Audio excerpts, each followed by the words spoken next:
quiero rogarte que una vez más en este día, al predicar tu palabra, tú, oh Dios, hagas en nosotros tu voluntad, así como tú la haces en el cielo.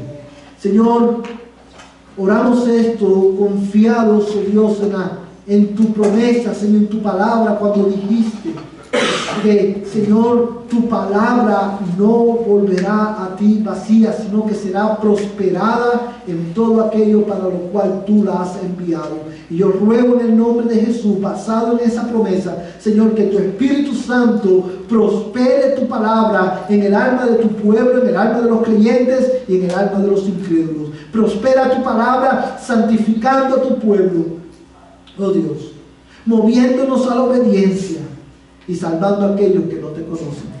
Señor, y también te ruego, oh Dios, que tú prosperes tu palabra en el alma de los que no te conocen.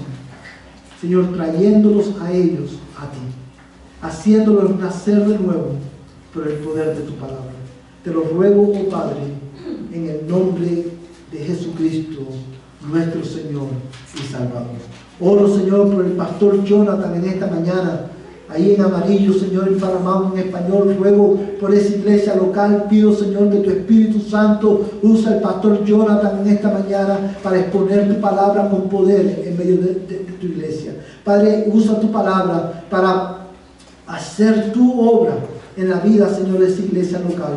Tú conoces sus necesidades, tú conoces, Señor, sus planes, sus proyectos. Oh Dios, abre o cierra puertas delante de ellos conforme a tu voluntad. Yo te lo ruego, oh Padre, en el nombre de Jesús, en el nombre que es sobre todo nombre. Amén y amén. Hermanos, en esta mañana hemos llegado a la última sección de la carta a los hebreos, en la cual el autor, inspirado por el Espíritu Santo, se va a enfocar en aplicar, en traer a la vida de la iglesia a la que él escribe y a la iglesia en general todas las verdades que él ha venido enseñando desde el principio de esta carta. Si usted se recuerda, una de las cosas fundamentales o verdades fundamentales en la que el autor de los hebreos se ha enfocado es tratar de demostrar a la iglesia por qué razón Jesucristo es mejor, por qué razón Jesucristo es, ¿verdad?, digno de que nosotros no solamente le adoremos, sino también por qué razón Cristo es digno de que nosotros aún suframos por Él. Y él comienza su carta recordándonos que Cristo es mejor que todos los profetas del Antiguo Testamento, porque Él es la revelación final de Dios. Él nos recuerda que Cristo es mejor que Moisés, que es mejor que Moisés, porque Él es un mejor sacerdote, Él tiene un mejor sacerdocio. Y verdades como estas acerca de Cristo Él ha estado, hermano, enseñándonos, enfatizándola a través de la carta. Y a través de la carta, hermano, ha hecho algunas aplicaciones, aplicaciones de estas verdades. Pero en este capítulo, si usted se fija en el versículo 12, en el versículo 1 comienza diciendo, por tanto. Y esa palabra, por tanto, es importante porque no solamente establece un vínculo con el capítulo anterior, el capítulo 11, sino también que nos indica que lo que él va a decir a continuación es la consecuencia o es el resultado lógico de lo que él ha venido enseñando. Hoy, basados, amados hermanos, en este mensaje, quiero compartir con ustedes un mensaje titulado "Corramos de tal manera que obtengamos el premio". Corramos de tal manera que obtengamos el premio. Hermanos, cuando nosotros leemos la Biblia, especialmente el Nuevo Testamento, vamos a encontrar que la Biblia usa varias metáforas para describir la naturaleza de la vida cristiana. Y dentro de esas metáforas, una de ellas, creo que la más común, específicamente en las cartas del apóstol Pablo, es la metáfora de la carrera. Y Pablo en más de una ocasión habla de vivir la vida cristiana como correr una carrera que tenemos por delante. Y es por eso que él, hermano, en una de sus cartas, escribiendo a Timoteo, él le dice, he peleado la buena batalla de la fe, he corrido, ¿qué cosa? La carrera. He terminado la carrera. Y en más de una ocasión, hermanos, él hace esta analogía para describir en sí en qué consiste la vida cristiana. Como decía un pastor predicando en estos textos, los cristianos somos maratonistas de Jesús. La vida cristiana es un maratón, es una carrera que comienza cuando nosotros somos salvos por Cristo y termina el día en que Cristo venga por nosotros y estemos con Cristo para siempre. Amén, hermanos. Esa es la metáfora, hermano, que incluye, que expresa, hermano, ¿verdad? O la verdad que expresa la metáfora de la vida cristiana como una carrera. Y es precisamente, hermano, esta metáfora la que el autor a los hebreos usa en este texto para animar a la iglesia, para exhortar a la iglesia a continuar creyendo. Mira el versículo 1, hermano, nuevamente. Dice, por tanto, puesto que tenemos en derredor nuestro tan grande nube de testigos, despojémonos de todo peso y del pecado que tan fácilmente nos envuelve y corramos con paciencia la carrera que tenemos por delante. Amados hermanos, antes de desempacar este versículo para ustedes en esta mañana, quiero responder a la siguiente pregunta. Tenemos que responder, ¿quiénes son estos testigos de los que habla aquí este texto? Dice, por tanto, puesto que tenemos en derredor nuestro tan grande nube de testigos. Dos preguntas importantes con relación a esta expresión. ¿Quiénes son estos testigos? Y en la segunda pregunta, ¿en qué sentido ellos son testigos para nosotros? Y la razón por la cual es importante que respondamos esta pregunta es porque la respuesta a ellas nos van a ayudar a entender, ¿verdad?, las implicaciones, las verdades que él va a desarrollar, no solamente en el capítulo 12, sino en el capítulo 13. ¿Quiénes son estos testigos?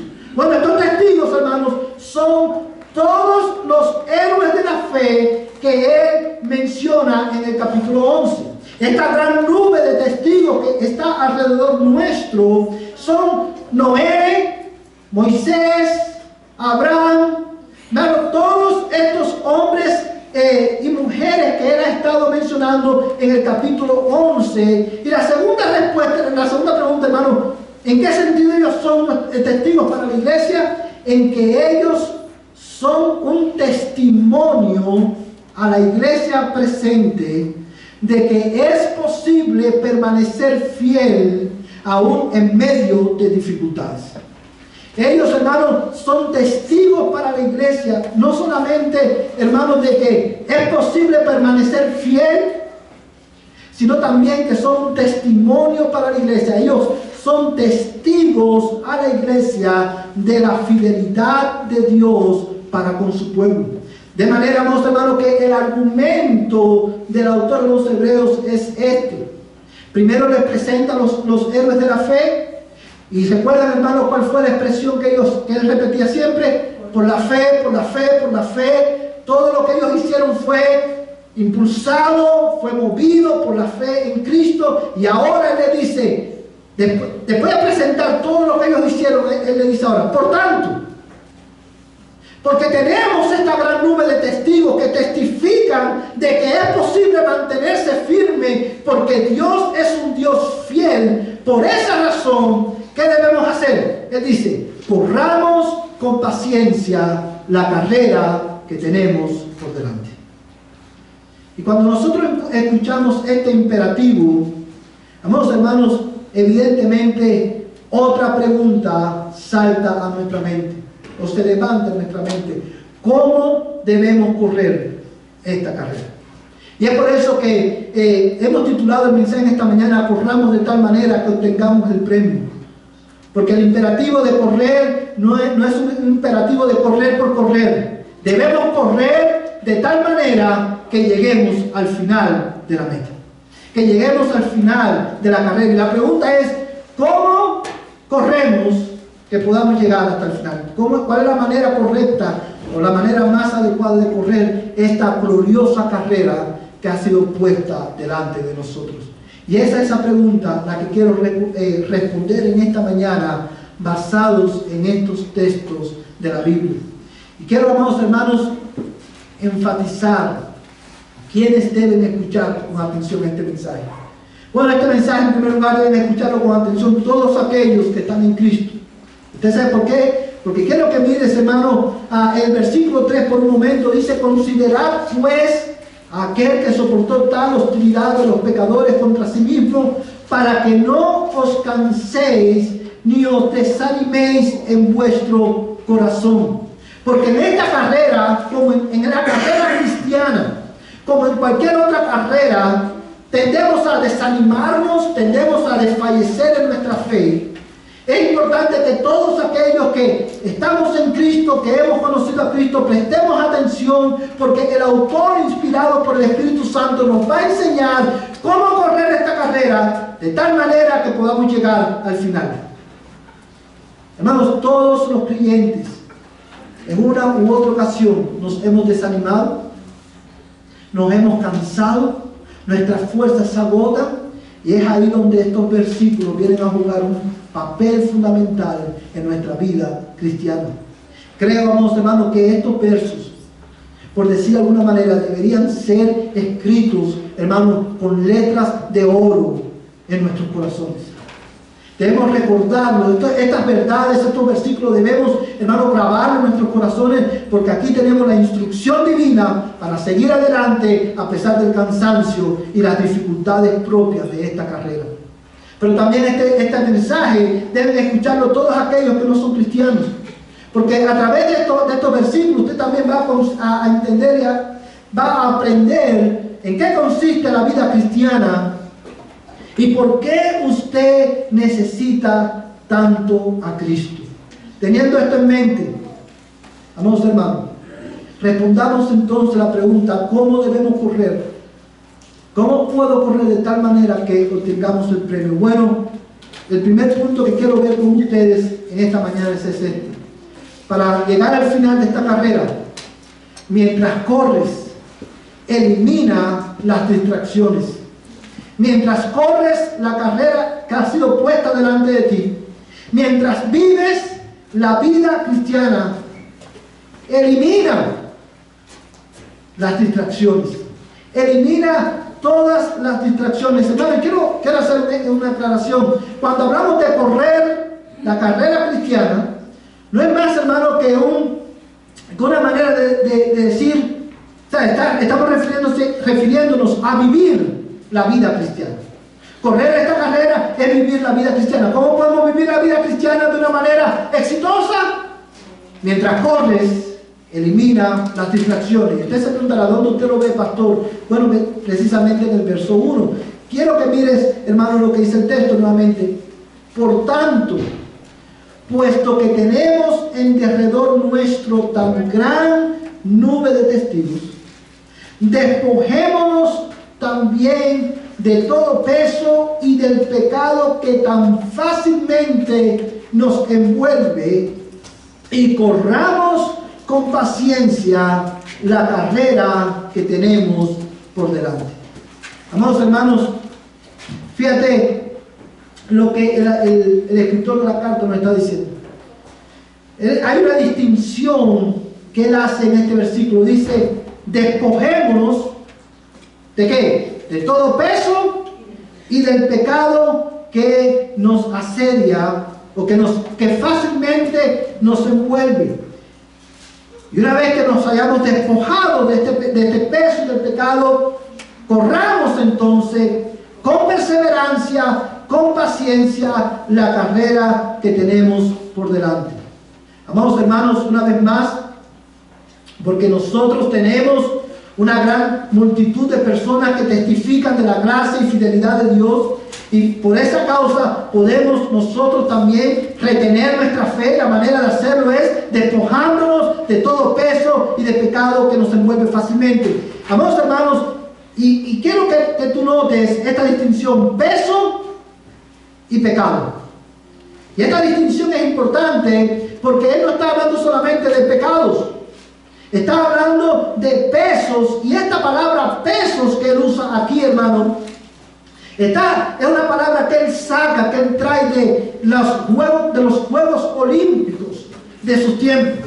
Y la idea es, hermano, en aquellos tiempos, cuando una persona iba a competir, se despojaba, se quitaba toda la ropa que le pudiera innecesaria, con el propósito de poder correr con más agilidad. Y la idea, hermano, en nuestros tiempos, en el tiempo presente, sería cuando, por ejemplo, cuando un boxeador quiere pelear en una categoría y tiene que rebajar de peso, tiene que perder peso. Este boxeador va a hacer ejercicio para quitar el peso excedente que le impide, hermanos, a competir en la categoría que él desea competir. Y esta es la idea que el autor de los Hebreos está transmitiendo a los cristianos. Si ustedes quieren correr y llegar a correr bien, es importante que mientras corremos eliminemos las distracciones. Y estas distracciones, hermanos, son, en primer lugar, todo aquello, y quiero que escuchen bien, todo aquello que no es malo en sí mismo, pero que nos impiden correr bien esta carrera. Cuando hablamos de las distracciones, estamos hablando en primer lugar de todo aquello que no es malo en sí mismo, pero que nos impiden correr bien esta carrera. Hermanos, esto es a lo que se refiere el autor de los Hebreos cuando habla de la palabra peso.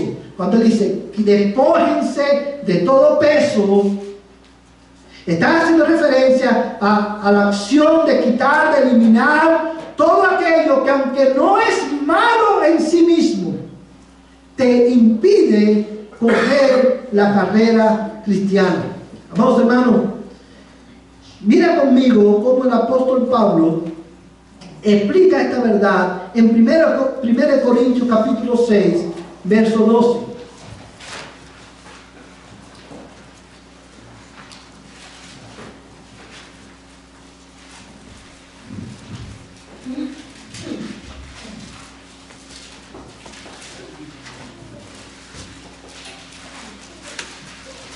¿Todo lo tienen, hermano?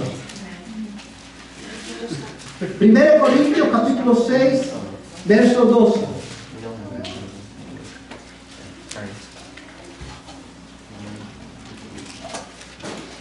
Amén, hermanos. Dice la palabra de Dios.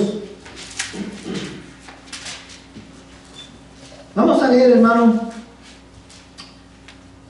desde el verso 10 para tener, desde el verso 9 para tener el contexto. Dice 1 Corintios capítulo 6, verso 9 al 12, dice: ¿o no sabéis que los injustos no heredarán el reino de Dios?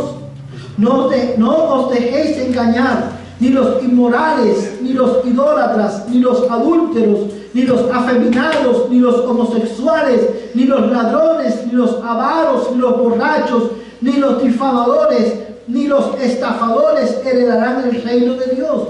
Y esto erais alguno de vosotros, pero fuisteis lavados, pero fuisteis santificados, pero fuisteis justificados en el nombre del Señor Jesucristo y en el Espíritu de vuestro Dios. Todas las cosas me son lícitas, pero no todas son de provecho. Todas las cosas me son lícitas, pero yo no me dejaré dominar por ninguna. Mira el principio que el apóstol Pablo está enseñando aquí. Él viene enseñando a la iglesia, hablando a los corintios, recordándoles cuál es la gravedad del pecado. Y él dice: ¿no sabéis o ignoráis que los ladrones? Empieza a hacer una larga lista de pecados por los cuales muchas personas irán al infierno.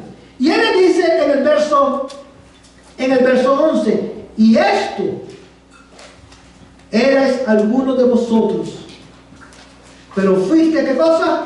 Lavados, fuiste santificados, fuiste justificados en el nombre del Señor Jesucristo y en el Espíritu de nuestro Dios. Y una vez que hemos sido lavados, hemos sido justificados, hemos sido santificados, hemos sido hechos libres del poder del pecado y de la condenación del pecado, esta es ahora la nueva realidad del creyente. Y él dice en el verso 12: todas las cosas me son, ¿qué cosa? lícitas.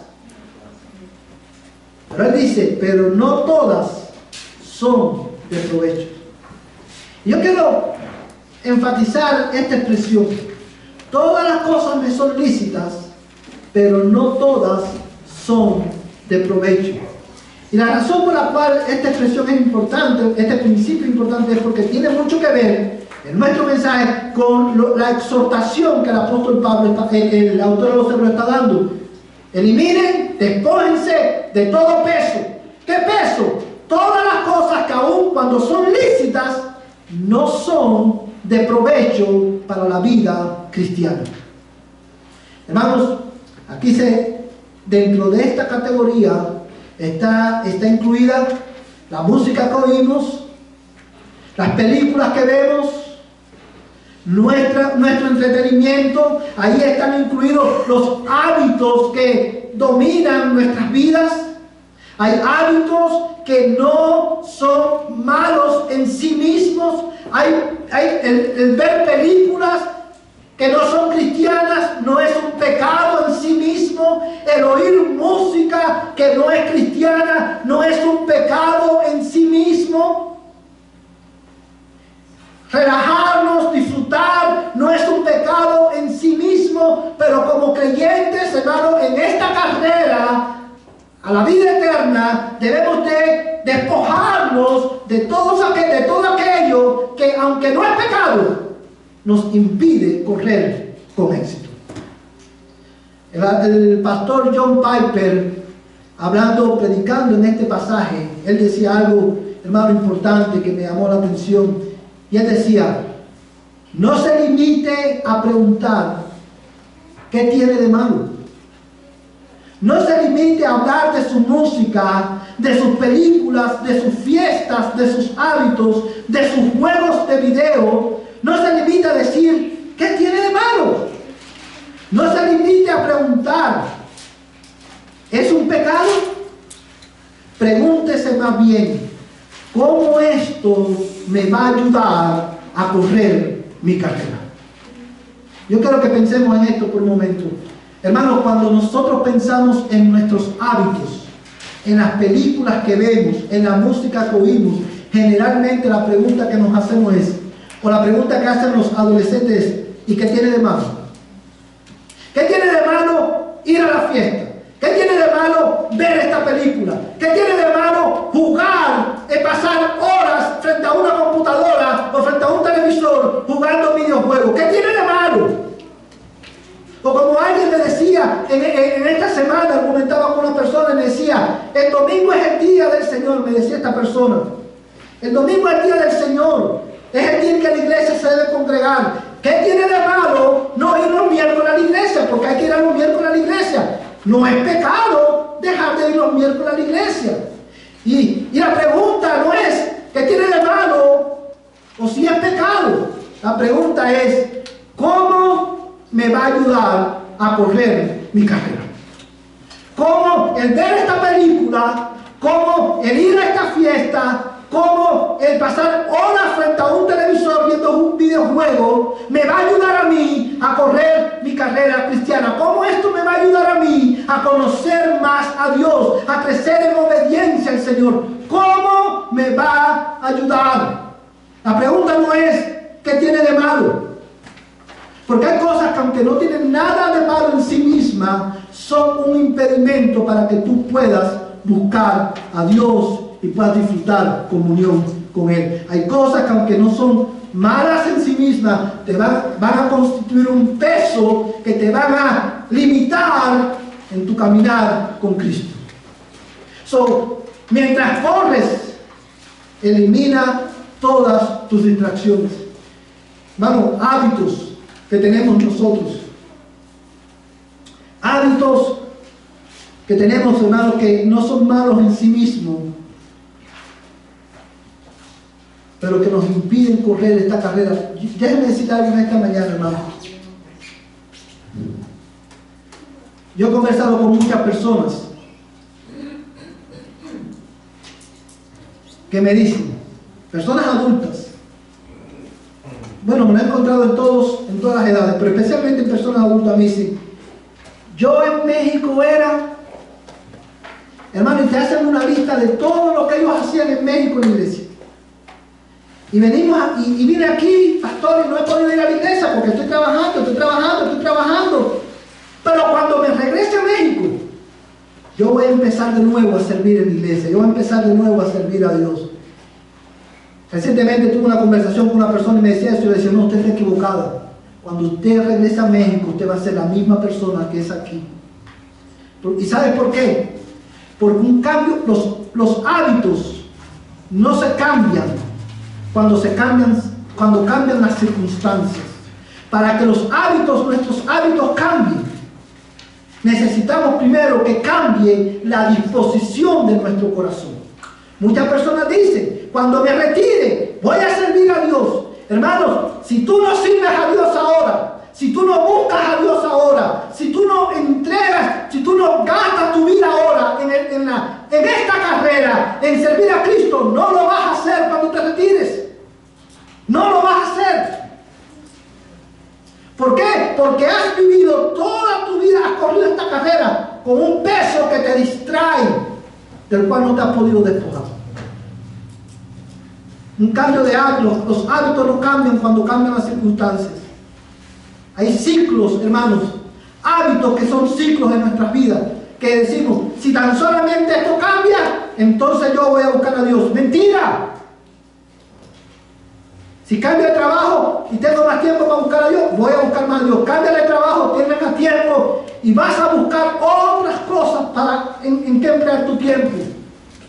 Porque la disposición de tu corazón no es buscar a Dios. La disposición de tu corazón está inclinada a otras cosas. A cosas que, aunque no son malas en sí mismas, te impiden correr la carrera. Hermanos, y a la luz de esta verdad, cada uno de nosotros debemos preguntarnos, ¿qué nos está impidiendo? ¿Qué hábito hay en mi vida? ¿Qué hábito me domina que me impide correr esta carrera? Dice el autor a los Hebreos, inspirado por el Espíritu Santo, despójate, elimina de ti todo lo que te impida correr con éxito. Y eso empieza por aquellas cosas que, aunque no son pecados, te lo repito, hermano, aunque no son pecados en sí mismos, te impide correr. Es triste, hermano, cómo los cristianos pensamos con relación a esto. Porque como decía, generalmente la pregunta que siempre nos hacemos es precisamente, ¿qué tiene de malo? Y cuando yo me pregunto, ¿qué tiene de malo o es pecado? Yo estoy, hermano, conformándome con el estándar más bajo de la vida cristiana. Si yo puedo, si no es pecado, yo lo voy a hacer. Si no tiene nada de malo, yo lo voy a hacer. Pero eso es conformarse con el estándar más bajo, más básico de la vida cristiana. La pregunta que debe dominar tu mente es, al evaluar tus hábitos y tus prácticas, es, ¿cómo esto me ayuda a correr la carrera? ¿Cómo esto me ayuda a ser más como Cristo? Pero también, hermano, al eliminar las distracciones, también implica, hermano, renunciar a la distracción del pecado. No solamente de cosas que no son pecaminosas en sí mismos, sino también eliminar las distracciones del pecado. Mira, amados hermanos, conmigo vamos a regresar a Hebreos, capítulo 12. Mira el verso 1 nuevamente.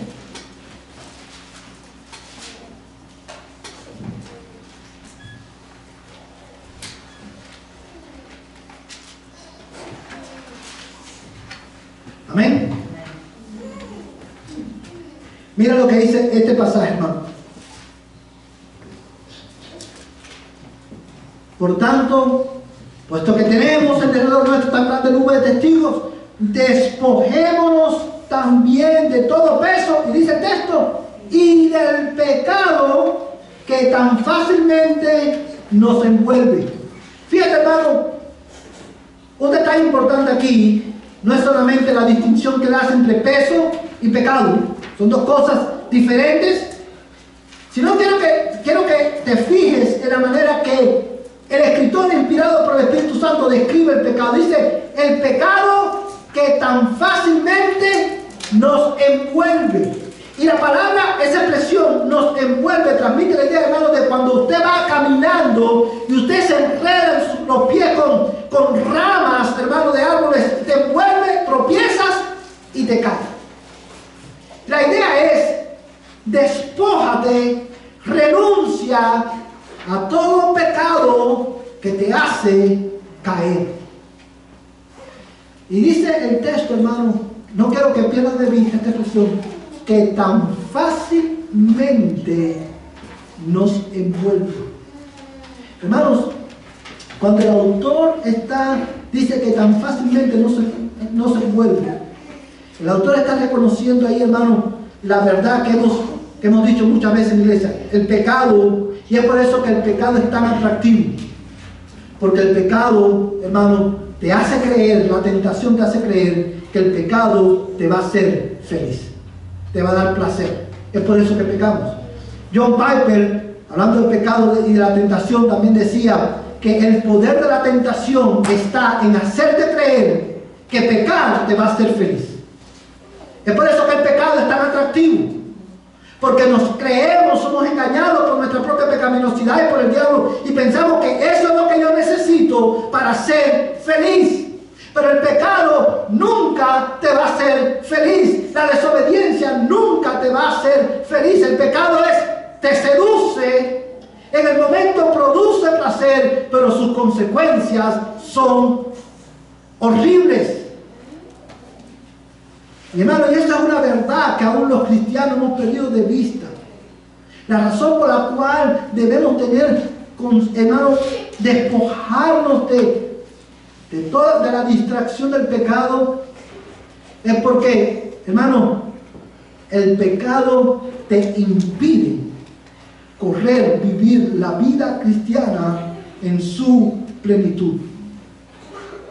¿Sabes, hermano? Uno de los grandes problemas que hemos tenido nosotros, o que tiene la iglesia en general, es que la iglesia hoy, hermano, ha redefinido, hermano, lo que es pecado. La iglesia hoy hemos, hermano, racionalizado nuestros pecados y hemos llegado a una condición en la que nos sentimos cómodos con nuestra desobediencia. Cualquiera que sea, nos sentimos cómodos. ¿Sabes por qué? Porque hemos perdido de vista cuál es la progresión del pecado en nuestras vidas. Y nos encanta jugar con el pecado. Lo racionalizamos, lo justificamos en nuestra mente. Perdemos de vista, hermano, que el pecado tiene una progresión mortal en la vida del hombre. Yo creo que tú busques, quiero ilustrarte esto en la Biblia. Quiero que tú busques 2 Samuel capítulo 11. Vamos a ver el verso 2 y verso 4. Y luego vamos a ver el verso 14 y 15. 2 Samuel capítulo 11, en el Antiguo Testamento.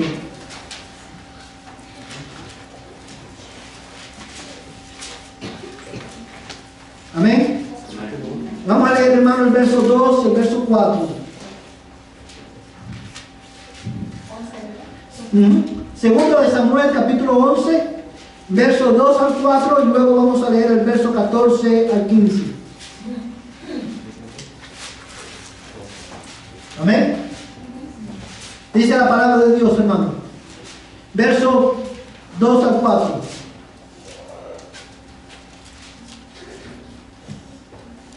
Ok,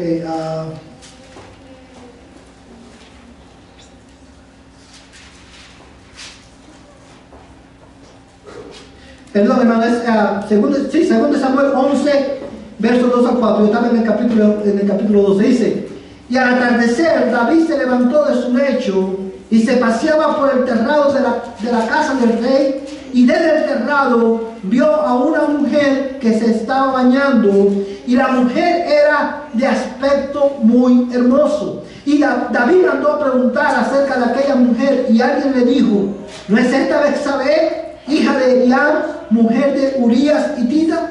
David envió mensajeros y la tomó. Y cuando ella vino a él durmió con ella. Después que ella se purificó de su inmundicia, regresó a su casa. Déjame, hermano, para los que no han leído este pasaje, deben poner en contexto estos versículos. David, el rey de Israel, en una ocasión en que el pueblo Israel estaba en guerra, él estaba en su casa y se estaba paseando por el terrado por la terraza de su palacio.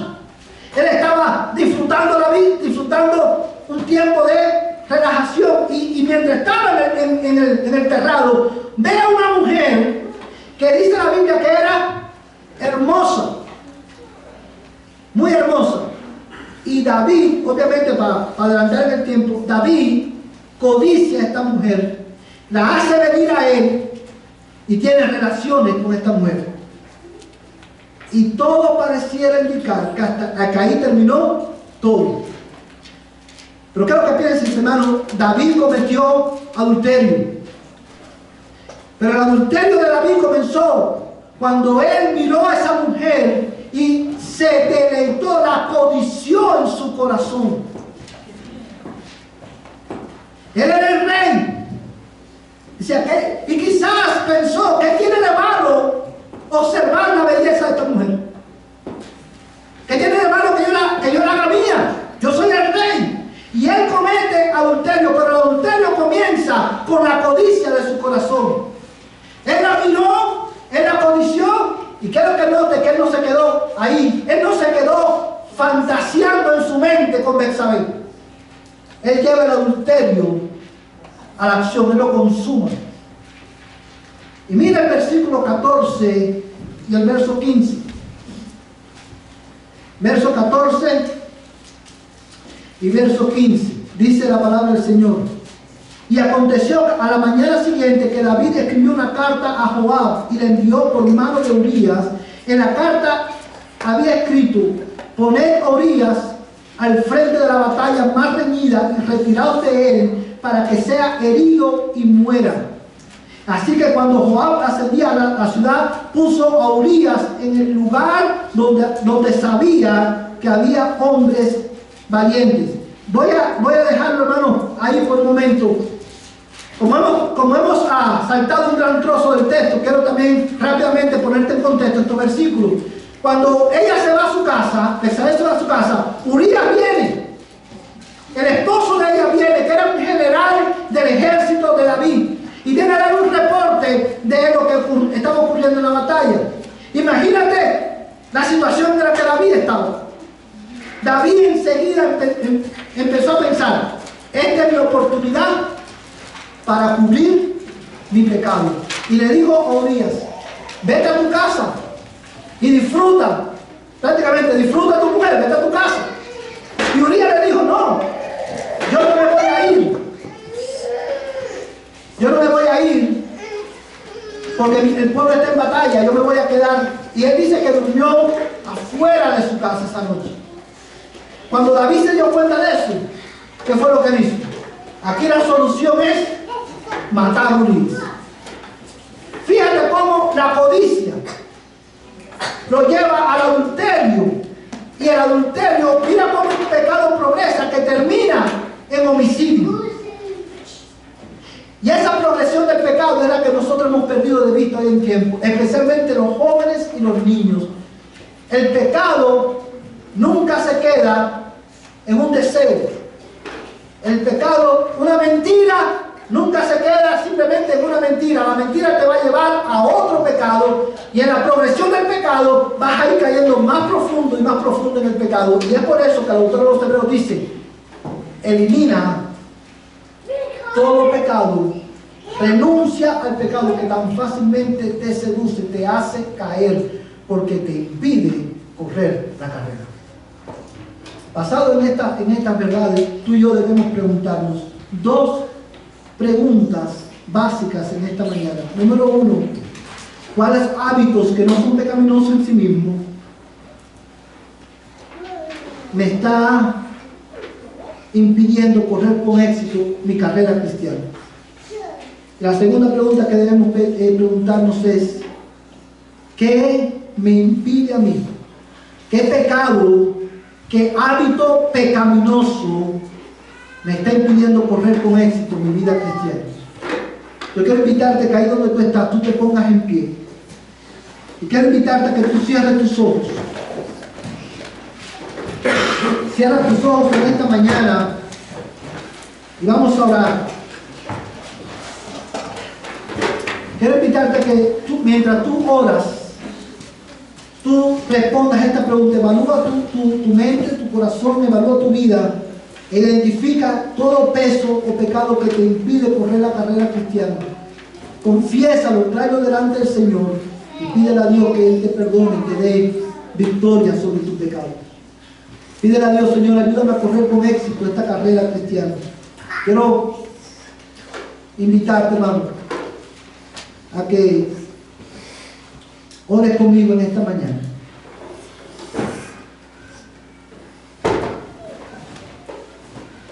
Y si tú estás aquí y no tienes a Cristo, yo quiero decirte en nombre de Cristo, la Biblia dice que la paga del pecado es muerte. El pecado tiene su consecuencia no solamente en esta vida, sino también en la eternidad. Por causa de tu pecado, mi amigo, tú estás separado de Dios, bajo justa condenación. Pero Dios, en su amor y en su misericordia, envió a Jesucristo a vivir la vida que tú no puedes vivir y a morir por tu pecado. Cristo murió por tu pecado, mi amigo. Él fue enterrado, resucitó victorioso al tercer día. Que si tú crees en Él y te arrepientes, tú seas perdonado y tengas vida eterna. Y es por eso que en nombre de Cristo yo te llamo hoy, pecador: arrepiéntete, cree en Jesucristo y tú serás salvo. Hoy es el día de salvación para ti. Así como hemos cerrado, quiero invitar a los hermanos del grupo Alabanza que pasen aquí al frente. Y vamos a responder el mensaje, hermano, cantando este canto: Él me sostendrá. Hermanos, en nuestra carrera, Él te sostendrá. Pero es necesario que tú elimines, que tú quites, te despojes de todo peso y del pecado que te hace.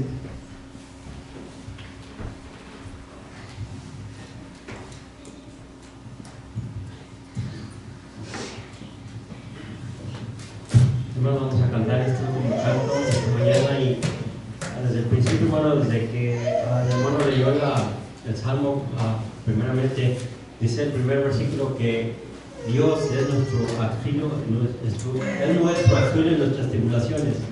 Y a lo largo de los cantos y del sermón, este canto, hermano, dice que el resultado y los beneficios de todo lo que, de lo positivo que podemos obtener es que Él nos sostendrá. Y en inglés, hermano, me ha llamado mucho la atención que dice que no solamente que Él nos sostendrá, sino que Él nos sostendrá muy rápido. O sea, He will hold you fast. Así que vamos a cantar, hermano, y canta este canto, adora a Dios, cántale al Señor porque Él es digno de todo.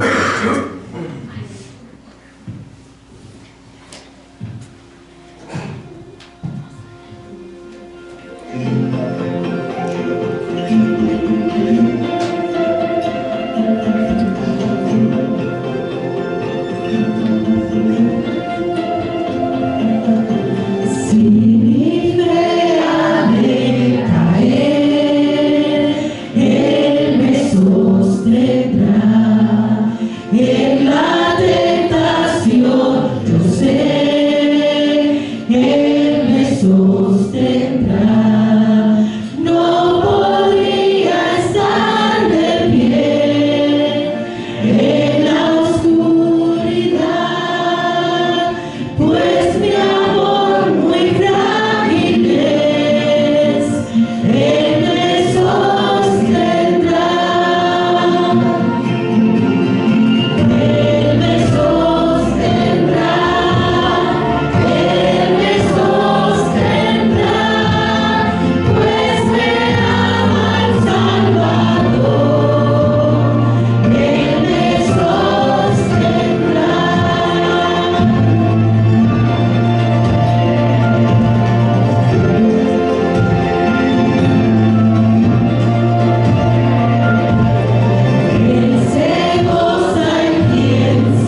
damos gracias en esta mañana por la clara exposición de tu palabra, Señor. Gracias por la instrucción de tu Espíritu Santo a nuestras vidas.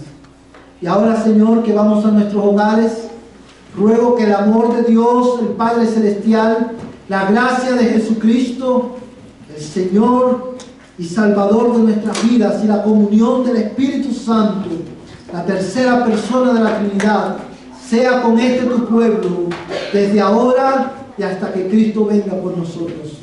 Amén. Amén. Vayan en paz, hermanos. Estamos despedidos.